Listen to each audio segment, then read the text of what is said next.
We spoke with Republican Senator Thom Tillis from Davos earlier today. This was after President Trump's speech, but before this claim of a framework of a Greenland deal. And joining me now from Davos is Republican Senator Thom Tillis of North Carolina. Senator, thanks so much for joining us. I want to get to your reaction to the speech in a second, but first, since you were in the room to hear President Trump's speech, what was the reaction in the room to what the president had to say? Well, there was a lot of silence. Of course, I was sitting with the U.S. delegation and the people that traveled with the president. But I saw a lot of quiet hands down during the speech. What was your reaction to the speech? Well, you know, I think it was an opportunity missed. Davos, this is the first time I've ever been to Davos, but I'm concerned with many of our allies, our partners, militarily, economically, starting to think that they have to diversify away and de-risk from the United States of America. That's very concerning to me. Look, I get the president's goal to get the NATO members up to their commitments, and I'm glad he's done it. He's done an extraordinary job, better than any president since the NATO alliance was forged. But I'm beginning to sense that they're looking at worst-case scenarios for the current U.S. posture, and that could lead to a disadvantage to the United States. And more importantly, the democratic world is at its best when we're working together, we're trading fairly. I think that the president's right to hold some of the countries accountable, but when you cast them all in the same light, I think it's a mistake. I also think that we have to continue to thank the NATO partners that honored their Article 5 commitment, went to Afghanistan with us, and lost lives in defense of our great country. That is a profound responsibility, the Article 5 commitment. And the fact that the only time it's ever been initiated is in defense of the United States, I think the American people need to understand. Yeah, I mean, that's something that's interesting. You're right, President Trump successfully pushed a lot of these countries to uphold their commitment to spend a certain amount of their GDP on defense spending. But he also, in recent days, he reposted something that said that NATO was the enemy within. And then you heard the president say a day ago that he doesn't think NATO members would honor the Article 5 commitment. An attack on one is an attack on all. When, as you note, the only time that's been invoked was other countries coming to our defense after 9/11. And in fact, I believe Denmark, the country at issue here that owns Greenland, I think they had the highest or among the highest per capita loss of life in the war in Afghanistan on our behalf.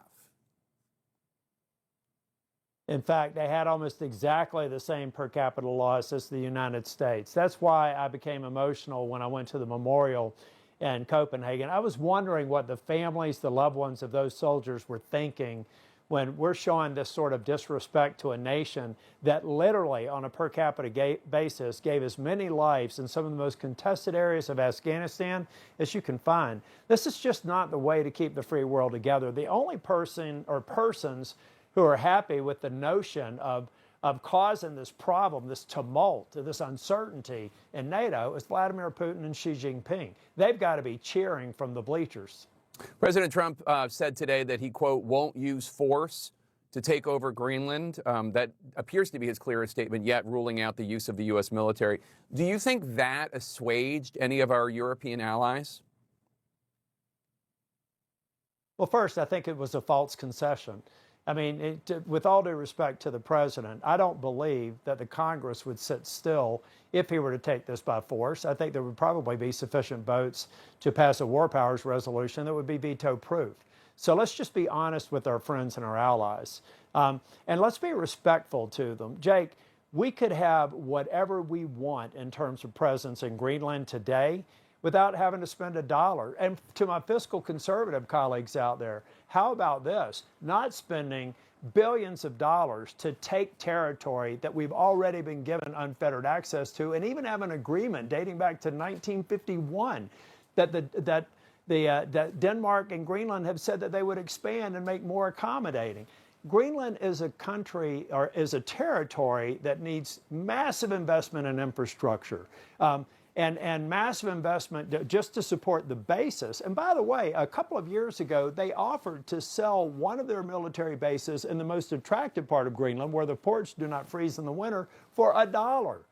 So to my fiscal conservative colleagues, let's project power in the Arctic, let's get a multinational NATO force there, and let's do it on a far more economically sustainable basis than this administration is contemplating. I just don't get it. I want to play something else that President Trump said today on Greenland about what the U.S. did after World War II. Take a listen. After the war, we gave Greenland back to Denmark. How stupid were we to do that? But we did it. But we gave it back. But how ungrateful are they now? How do you interpret that remark? I go back to those souls listed on that memorial wall and wonder what the mothers, the fathers, the brothers, sisters, and spouses are thinking today. They were grateful. That's why they went to Afghanistan. That's why they served along American servicemen and almost certainly saved the lives of American servicemen and gave their own lives. This is not who we are. This is not how you maintain the most important and profound and successful military alliance in the history of this planet.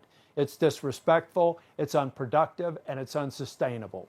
Several European leaders have expressed bewilderment, at the very least, at the president's threats to impose these huge tariffs on any NATO allies who oppose his attempt to take Greenland. I want you to take a listen to what the Belgian Prime Minister said about how Europe can now go forward. Europe is at a crossroads where it has to decide. Until now, we tried to appease the new president in the White House. We were very lenient also with the tariffs, but now so many red lines are being crossed that you have the choice between your self-respect. Being a happy vassal is one thing, being a miserable slave is something else. How worried are you that the U.S. is at risk of permanently damaging relationships with some of our country's oldest and closest allies?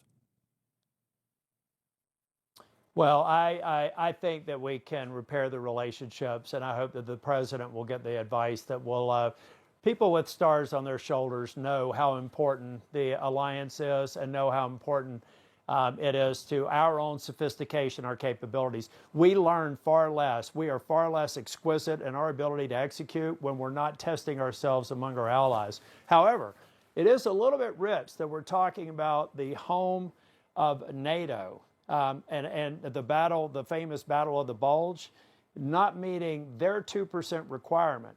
These countries that fall short, have fallen short for years, are a part of the reason why we are here today. And so while I've tried to say that I disagree with the president's posture right now, they own some responsibility for us being here because they combined for a $2 trillion shortfall in the first 20 years of this century. We would have an industrial base, a capability, and maybe not even an incursion into Ukraine if we had a NATO that had spent that $2 trillion. And that's just the minimum amount. Imagine if they were achieving the goals that they're prepared to do now. So to my Belgian colleagues, pay up. Get the legitimate argument off the table that has infuriated this president, and rightfully so. The president also touted today what he calls the booming U.S. economy. He's saying that incomes are rising, inflation has been defeated. What was your response to that? Well, I think we have a little bit of a disconnect. I don't think it's productive to say that we don't have an affordability crisis. It's coming from many people who have never wanted for anything in their lives. I'll take people back to that trailer park I grew up in, and I'll ask them whether or not they're feeling good today. My guess is we've got a lot of work to do, and the only way you address a problem is recognize that it exists. From a trailer park to the U.S. Senate to Davos, Republican Senator Thom Tillis, thank you so much for your time.